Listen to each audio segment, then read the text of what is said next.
So I'm delighted to welcome to the Highest You podcast my guest for today, who is Giulio Dal Dosso.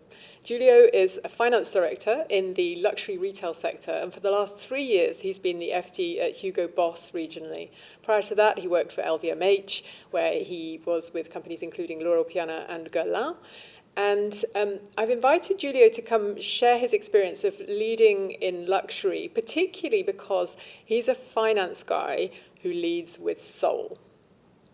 Hi, Giulio. Welcome to the podcast. Thank you, Kate, for having me. Thank you so much. So, first question.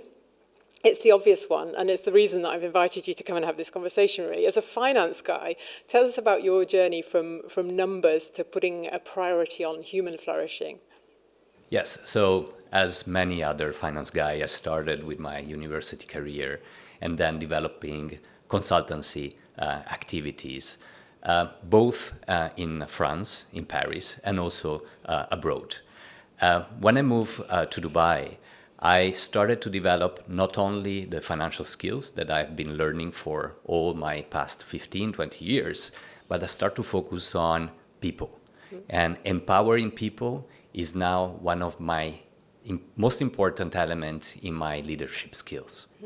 Great. So tell us some more about that, because it's not evident that, work with lots of finance directors who have loads of wonderful characteristics, and I don't want to lump everybody together, but it's not necessarily a kind of natural orientation. So tell us about what particularly kind of why having a human focus is really important to you and how you discovered that. Yeah, so this has been from, let me say, the very beginning, this appeal of my characteristic to be forward to people, to embrace people along all my organizations. I'm a finance guy looking at numbers, but I really always work with people around me. And let me say, when I joined Hugo Boss, my current company, right, there has been this cultural change driven by our global CEO, which everything turns around the trust. And the three elements that I take into consideration every time that I have a discussion with someone or I want to speak with my team is the trust, first element, the power of delegation, and ultimately empower people. So I said before that empowering people is one of my key point and characteristic. If you give trust and you are able to delegate, people ultimately will feel so much empowered, and these three elements will allow you, the company and the organization, ultimately to grow way faster and in a way more efficient way, rather other option like standard classic financial guys that thinks maybe too much about money and not much about people. About empowerment, and Yeah. It's beautiful. I Yeah. love your summary of that, of how you build trust and empowerment. So tell us. We've been talking about leading with soul on this podcast, and what does leading with soul mean to you? So empathy, this is the most important thing. I think you have a connection with someone when you start to have this empathy and understanding the needs of the persons, not only from a professional point of view, but also from a personal point of view. And the second element is the transparency in the relation. I think you can build and you can click even better if, no matter if you are in a professional environment, you have a transparent relation. Sometimes it's not the easiest one, I agree, but this, along with empathy, allows myself to click a lot with my teams. And what does empathy actually look like from your point of view? How do you do empathy? Look, listening a lot. This is a thing that maybe in the old organizations, when you look at the leader, a leader was someone that was in a way dictating what to do to the other colleagues, peers, or people that work for the leader. Today, what I think about the leader and what I see the leader is the empathy to let others speak, present, understand the real needs of these persons, because ultimately we are leaders to manage organization. We're not leaders as I consider in the past, probably not in the right way, to dictate and to drive only in one way organization. So empathy allows people to get out of their comfort zone, and understanding each other is definitely what make organization growth in a better way.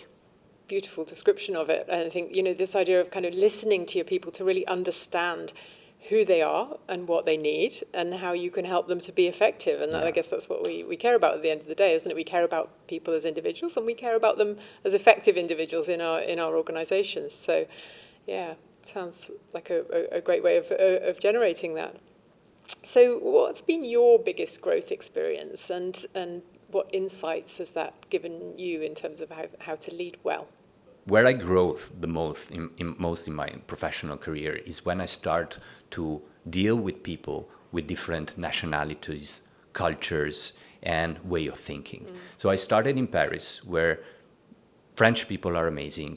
I dealt with many different environments. You're married to one. Exactly. It's not to forget that. But in my second part of the career, when I started to work for LVMH, I already embraced the diversity and the power of the diversity, because our team was about 10, 15 persons coming from all around the world. And this is where I started to know and leverage on the differences that you can find between team members and find the best of these differences. Ultimately, I'm in Dubai, right? Dubai is a melting point. You can go to a coffee down and you can have a coffee and a chat with people that come from all around the world. And this is what allow me to grow from a professional way with a soft skill that if I would have stayed maybe in Europe, in one single country, yes, definitely there is international environment, right?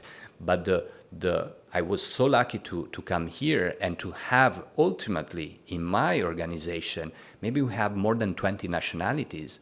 This allows me to grow professionally in a very, very quick way. Absolutely, and then the listening to people to really understand who they are becomes so much more important with this kind of diversity, doesn't it? Because Exactly. you cannot make assumptions about where people have come from and what their background is, which that you may be looking at the world in the same way or a different way. And so how do you leverage that diversity to get the best out of your teams? Look, there is for me one element that is important when you deal with diversity, and is the flexibility and adaptability. If you're not flexible and you don't adapt to the person that you're talking to, that you're working with, you will not have success, right? Or it would be way more difficult to achieve your target. So the lesson that I learned with my teams, talking with people and stakeholders of different nationalities, is that you don't need to have your bias, that your culture is better than the other one. And this is very natural, right? We are born sometimes in one country, raised by one culture, in one society. It is maybe normal for people to think that your culture is better than the other one, right? Until when you reach a country, you reach an organization where it's not only your culture. There's many other cultures, and if you're not flexible, sometimes you fail.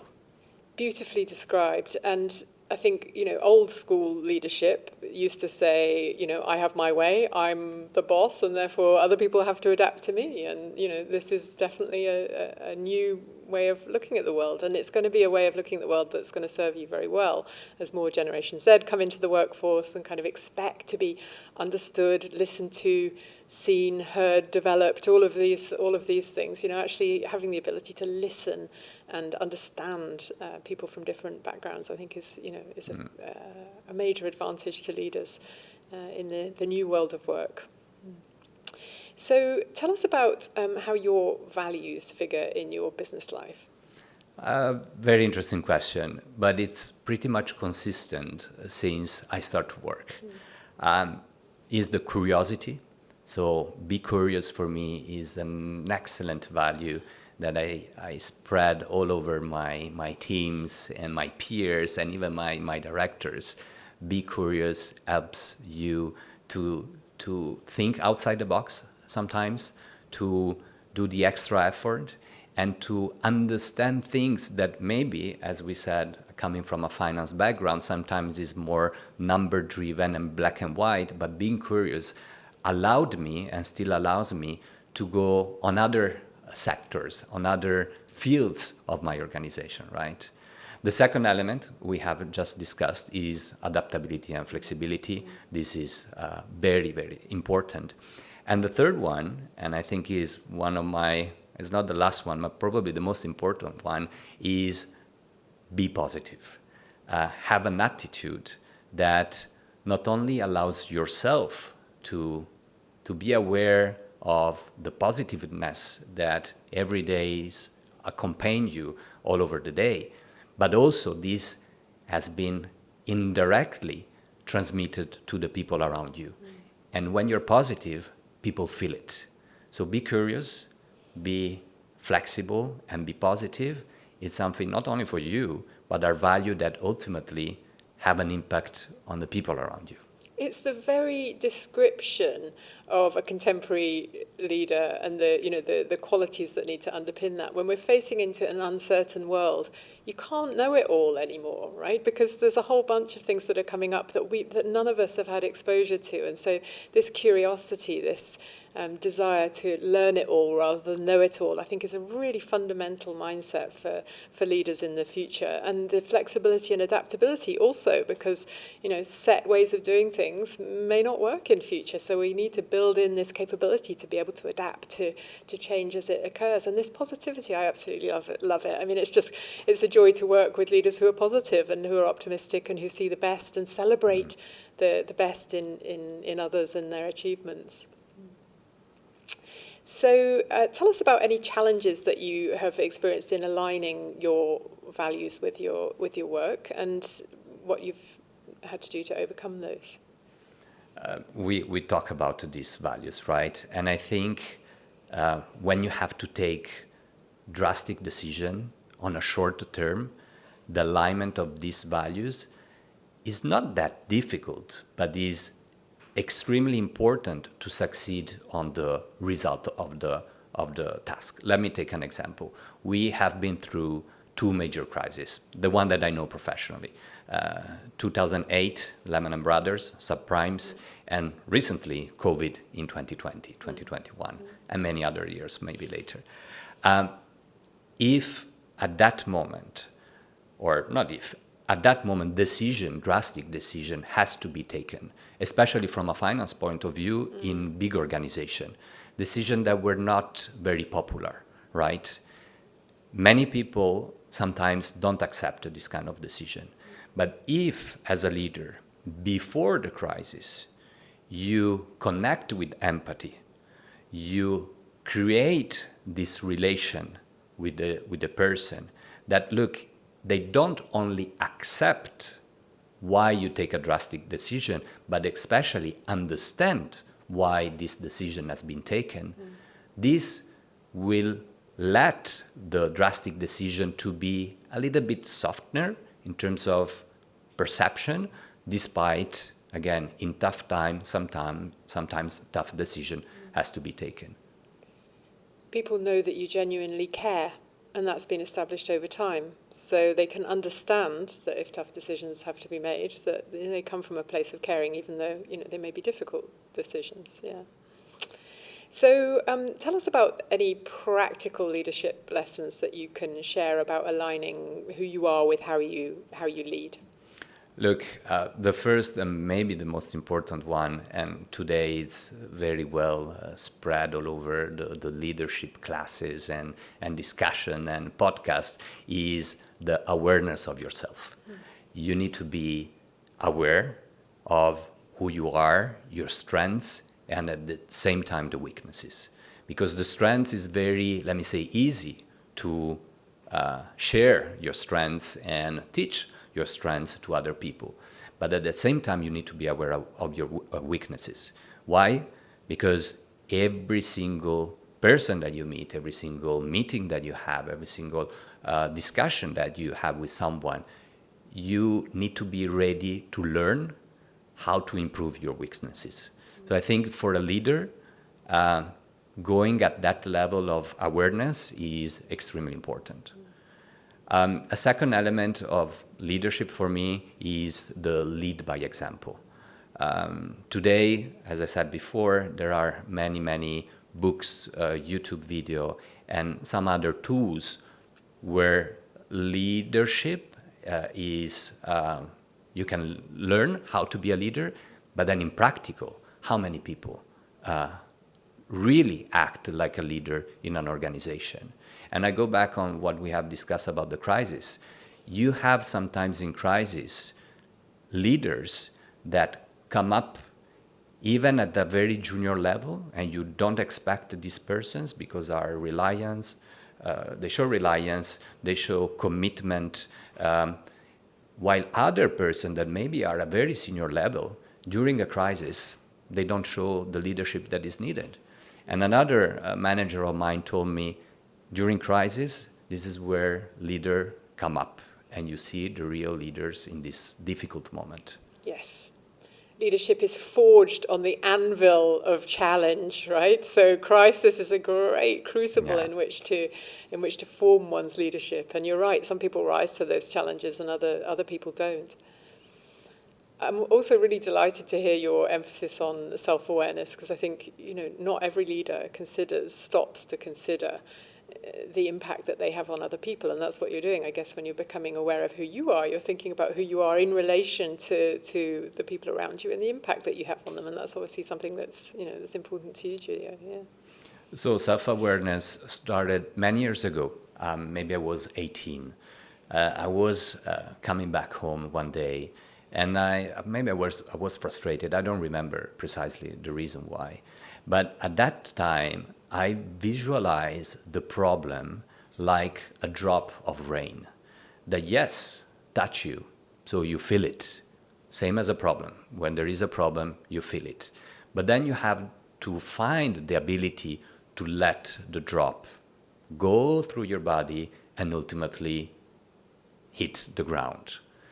And this sensation that I have, I started to felt all over the time, until when I reached a point that I read an amazing book, is The Power of Now by Eckhart Tolle, where simply allows you or helps you to think more about the present. If you think a lot about the past, you can have a lot of regrets that you cannot change.